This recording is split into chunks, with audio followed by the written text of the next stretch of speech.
عارف رومی رحمۃ اللہ علیہ فرماتے ہیں کہ مثال دینے کے لیے بات سمجھاتے ہیں. فرماتے ہیں ایک شخص جنگل میں لکڑیاں کاٹنے جایا کرتا تھا تو شیر سے دوستی ہو گئی, یعنی ڈائریکٹ بادشاہ سے دوستی ہو گئی. اور بادشاہ بھی وہ جو جنگل کا بادشاہ ہے, جنگل کے بادشاہ سے دوستی ہو گئی. اب وہ لکڑہارا غریب آدمی تھا, لکڑیاں تو کاٹنی ہوتی تھی. تو وہ جنگل کا بادشاہ اعلان کر دیتا جانوروں کو کہ میرا دوست آیا, ایک تو کوئی تنگ نہ کرے, اور دوسرا یہ کہ سب لوگ مل کے اس کے ساتھ تعاون کریں.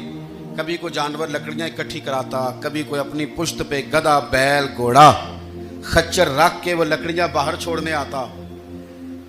تو اب اس کی بڑی دھوم مچ گئی جنگل کے اندر. لکڑہارا مزدور تھا, وہ بادشاہ سے دوستی کر کے بادشاہ ہی بن گیا. وہ گھر آ کے نا بیوی کو اکثر بتاتا کہ میرا ایک دوست ہے, میں جاتا ہوں تو ساری پہلے ہی مخلوق کھڑی ہوتی ہے میرے استقبال کے لیے. دوستی جو بڑے سے ہو گئی ہے. بنا ہے شاہ کا مصاحب تو پھر یہ ہے اتراتا, وگرنہ شہر میں غالب کی آبرو کیا ہے. ہمیں تو پوچھتا ہی کوئی نہیں, یہ تو بنا ہے شاہ کا مصاحب تو پھر یہ ہے اتراتا, وگرنہ شہر میں غالب کی آبرو کیا ہے. تو وہ لوگوں کو بتاتا, بیوی کو بھی بتاتا دوست ہے. تو بیوی کہنے لگی اتنی تو تعریفیں کرتا, یہ نہیں بتایا کہ وہ جنگل کا شیر ہے, پر نیرا دوست بتا دیا. بیوی کہنے لگ گئی کہ تو اتنا جو اس کا ذکر کرتا ہے تو کسی دن بلا نا, بلا کسی دن تاکہ اس کی دعوت کریں. اب اس نے پھر نہ اس کو پردے میں رکھا. کیا کہتے ہیں آج کل, سرپرائز دینا ہے, مگر سرپرائز دینا ہے, پردے میں رکھا کہ وہ شیر ہے. تو وہ بلا لیا گھر. اب اس کے لیے کچا گوشت, ظاہر ہے شیر نے کچا گوشت دکھانا تھا. وہ کہنے لگی پکانا کس طرح کا ہے. وہ کہنے لگا جب وہ آئے گا پھر بتاؤں گا. اب وہ کچا گوشت 2-3 بکرے ذبح کر کے ڈال دیے. وہ آ گیا شیر. عارف رومی کہتے جب وہ آیا نا تو اس کی بیوی نے دیکھا تو اس نے ایک سخت جملہ کہہ دیا. کہنے لگی اوہو, میں سمجھی تھی پتہ نہیں کون ہے, اس طرح کے درندے تیرے یار ہیں, کتے بلے دوست بنائے ہوئے, یہ کیا بات ہوئی. خیر وہ شیر نے سن لیا, گوشت کھایا, وہ چلا گیا. اگلے دن لکڑہارا لکڑیاں کاٹنے گیا تو شیر نے ملاقات کرتے ہی لکڑہارے سے کہا کہ یہ نا کلاڑی اٹھا اور میری پشت پہ نا ایک زخم کر دے. اس نے کہا نہیں میں یہ کام نہیں کرتا, تو میرا دوست ہے. اس نے کہا سن بھائی, میں نے پیار سے کہا ہے تو مان جا, ورنہ میں ہوں شیر, میں نے تجھ سے منوا ہی لینا ہے, میں کو تکلیف دوں گا مناسب نہیں, تو کر.